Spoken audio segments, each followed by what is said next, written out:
저는 그런 측면에서는 오늘 단어 두 가지를 이야기를 하겠습니다. 책임과 눈치입니다. 왜 우리는 그동안 축구협회가 어떤 일을 해도 책임을 지지 않지? 이번 월드컵에서 이렇게 정말 엄청난 국민들의 공분을 일으켰고 지금도 수많은 비판들이 쏟아지고 있습니다. 근데 책임 있게 이번 문제에 대해서 정말 진정으로 책임지고 나서는 사람들을 별로 우린 찾아볼 수가 없어요. 마지못해 물러나는 느낌이죠. 감독도 104초 만에 자기 사퇴 기자의 문을 읽고 그냥 물러납니다. 공항문이 열리는데 거기서 허리 한번 숙이지 않죠. 회장도 비슷합니다. 더 큰 문제는 회장과 감독은 이렇게 물러났는데 그 회장과 더불어서 이 문제를 일으켰던, 이 사단을 일으켰던 수많은 그 정몽규의 사람들은 책임을 지기는커녕 내가 다음에 또 하겠어 이렇게 돌아다니고 있습니다. 책임을 지지 않습니다. 또 하나의 두 번째 단어, 눈치. 책임을 안 지는 걸 떠나서 눈치도 안 봅니다. 감독을 그렇게 선임해도 눈치 보지 않아요. 수많은 사람들이 그렇게 해도 귀를 기울이지 않습니다. 지금 축구협회에 있는 몇 명의 소수의 사람들만이 경기인이 아니죠. 축구인이 아닙니다. 여기도 지금 보니까 그 감독님들 또 선수 출신 분들이 몇 분 눈에 띄는데 거기서 몇 명 일하는 사람들보다 훨씬 더 많은 축구인들, 경기인들이 우리 사회에 존재합니다.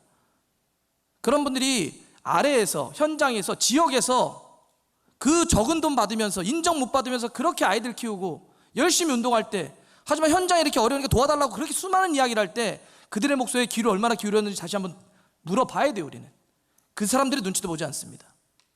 국회가 나서도 눈치 보지 않아요. 법원이 나서서 판결해도 눈치를 보지 않아요. 왜 눈치를 안 보지? 다시 두 단어로 돌아가 보죠. 왜 저들은 책임지지 않지? 왜 저들은 눈치를 보지 않지? 이 구조를 우리는 들여다봐야 됩니다. 책임지지 않는 구조, 눈치를 보지 않는 구조. 이게 핵심입니다. 이 구조, 책임과 눈치를 보지 않는 이 구조를 건드리지 않으면 새로운 감독 누가 온다고 해서 본질적으로 바뀌는 건 없어요. 새로운 협회장이 온다고 해서 한꺼번에 도깨비방망이처럼 바뀌는 건 없습니다. 구조를 혁신해야 그 안에서 사람이 움직이는 겁니다. 자, 그러면 이렇게 책임지지 않고 눈치 보지 않는 이 구조는 도대체 어떤 구조인데? 이렇게 얘기를 해봐야 되겠죠.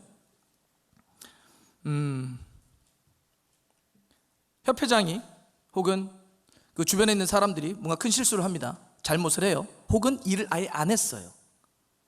뭐든지 간에 다 잘못한 거죠. 일을 안 했건, 일을 잘못했건, 의도적으로 자기 이해와 목적을 위해서 했건, 뭔가 했으면 뭔가 잘못했다고 쳐요. 근데 그거를 책임을 묻는 단위가 없어요. 그게 문제입니다. 그 수뇌부, 지도부들의 그 잘못된 행동을 지금 그 책임을 물을 수 있는 단위가 어디 있죠? 이 사회가 물을 수 있나요? 이제 어려운 말이긴 하지만 그냥 쉽게 얘기하면 의사결정 구조를 투명하게 하는 겁니다. 그다음에 잘못을 하면 책임지는 거예요. 그렇게 선순환시키는 겁니다. 그게 바로 거버넌스 혁신이죠. 그런데 지금은 어떤 잘못을 해도 책임을 물을 수 있는 단위가 없어요. 선거를 통해서도 그 책임을 못 묻습니다. 그 선거제도는 뭐죠? 190명이 모여서 하는 체육관 선거입니다. 지난 정몽규 회장 4선에 당선됐을 때 다 기억하실 거예요. 득표율이 86%입니다. 놀랍지 않습니까? 모든 국민들, 저희가 그때 당시에 여론조사 기간에 물었습니다. 우리나라 국민들이 정몽규 회장에 대해서 어떻게 생각하는지. 80% 이상 90% 가까이가 정몽규 회장 그만하라 였습니다. 당신 문제 많다. 당신으로서는 안 된다. 무능력하다. 승부조작범을 그렇게 사면하는 게 어딨냐 라고 책임을 물어서 당신 그만하라고 했죠. 그런데 190명이 모여서 선거를 했더니 국민의 여론과 정반대의 결과가 나옵니다. 민심이 완전히 왜곡돼서 나옵니다. 결과적으로는 어디도 정몽규 회장 혹은 잘못된 판단과 잘못된 정책, 잘못된 실행에 대해서 책임을 물을 단위가 없어요.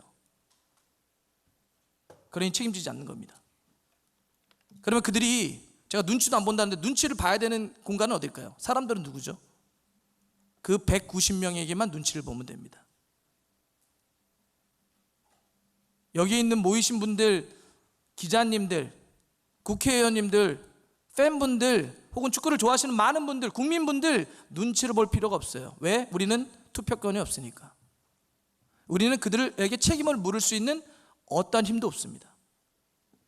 어떠한 루트도 없어요. 그러니 우리 말을 듣지 않는 겁니다. 190명의 눈치만 보면 돼요.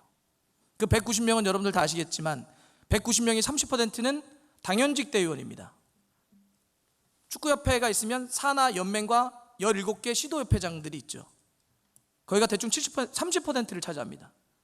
나머지 70%는 무작위 추첨을 통한 랜덤 추첨 방식입니다.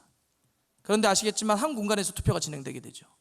그리고 체육계라고 하는 것이 선후배 구조들이 확실합니다. 나중에 후보들에게는 그 선거인단이 누군지가 통보가 됩니다. 선거운동을 해야 되니까. 190명, 여러분들이 생각하는 것보다 훨씬 더 관리되기 용이한 형태입니다. 이거 늘려야 되지 않겠습니까? 늘려서 민의가 현장 축구인들의, 현장 경기인들의 목소리가 더 많이 들어가야 되는 것 아닙니까? 최소한 이렇게 정반대로 민의가 굴절되는 것은 막아야 되는 것 아닙니까? 그래서 내가 잘못하면, 내가 무엇인가 판단을 잘못하고 일을 안 하면 혼날 수 있구나, 내가 임기 내에 내려올 수도 있고 최소한 다음번 임기는 못하겠구나, 이런 메시지를 주는 게 그게 거버넌스 아닙니까? 권력만큼의 책임을 묻는 것이 거버넌스 핵심입니다. 근데 잘못된 조직일수록 권력자들이 어떻게 하죠? 이익이 나면 내가 잘한 겁니다. 문제가 빚어지면 우리 모두의 문제죠. 사회화시켜버립니다. 지금 축구협회가 딱 그러지 않습니까? 잘 되면 정몽규 회장이 지적이죠. 안 되면 그냥 우리 한국 축구의 현실입니다. 책임과 눈치를 그들이 보게 이 구조와 시스템을 바꿔줘야 돼요. 여러분들 정말 저는 놀랍다고 느꼈던 것 또 하나가 지난해죠. 정몽규 회장이 4선에 성공했을 때 그 수많은 비난 속에서 4선에 성공을 했습니다. 그럼 여기 계신 분들도 한번 우리 상식적으로 한번 생각해 보죠. 정말 온 국민의 지탄, 국회가 청문회를 열었습니다. 문체부가 특별감사를 통해서 27가지인가요? 9가지인가 비위 사실이 있다라고 감사 결과를 발표했습니다. 그런 와중에 4선이 됐어요. 그럼 저는 쇼라도 할 것 같아요. 뭐 3대 개혁안, 4대 개혁안 이렇게 발표라도 해서 우리 이렇게 인적 쇄신하겠습니다, 이렇게 구조 혁신하겠습니다, 이렇게 현장의 목소리를 듣겠습니다, 이런 쇼라도 하지 않습니까? 모든 조직이 쇼도 하지 않습니다. 왜? 눈치 안 봐도 되거든. 왜? 책임지지 않아도 되거든요. 그렇게 국민적인 지탄을 받아도 이 구조에서는 4선이 되는 조직이에요. 사실 이번에 이렇게 많은 국민들이 들고 일어나거나 월드컵의 성적이 그들이 잘못해서 이렇게 무너져서 사실 물러난 거지, 이런 큰 어떤 계기나 여러분들의 힘이 아니었으면 마음만 먹으면 5선, 6선, 7선, 8선도 하는 형태입니다. 이 구조를 깨야 됩니다.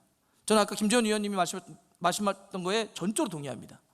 우리가 사람 한 명을 그냥 막 마냥 사냥하듯이 막 두들겨가지고 떨어뜨리는 것, 이게 우리의 핵심이지 않아요.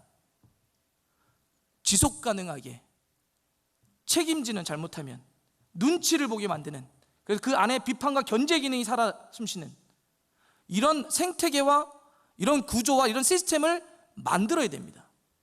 그게 만들어지면 그 안에서 서로가 잘하기 위한 경쟁들이 이루어집니다. 지금 K축구혁신위원회가 만들어졌습니다. 많은 분들은 이게 정말 바꿀 수 있을까? 혹은 뭐 외부에 대한 어떤 뭐 개입에 대한 뭐 있지 않을까? 이런 뭐 생각들을 다 하고 계시잖아요.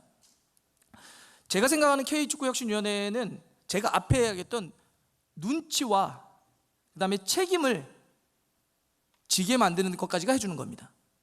거기서 어떤 사람들이 와서 자유롭게 경쟁할지는 축구인들이 하시면 돼요.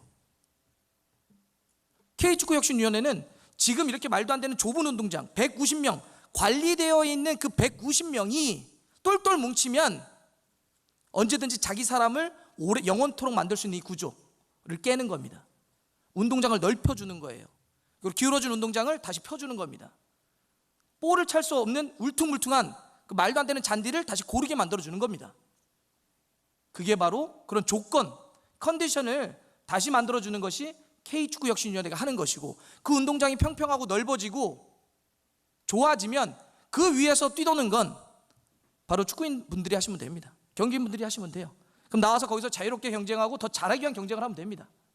전 그래서 우리 앞으로 한국축구와 그리고 대한축구협회가 말씀드렸던 것처럼 책임과 눈치, 책임을 지고 잘못하면 눈치를 보는, 그래서 그 안에서 계속 더 잘하기 위해서 노력하는 거버넌스의 기본적인 것들을 지켜나갈 수 있는 그런 조직으로 다시 태어나야 된다, 이렇게 생각을 합니다. 이것으로 제 기조 발제를 마무리하겠습니다. 고맙습니다.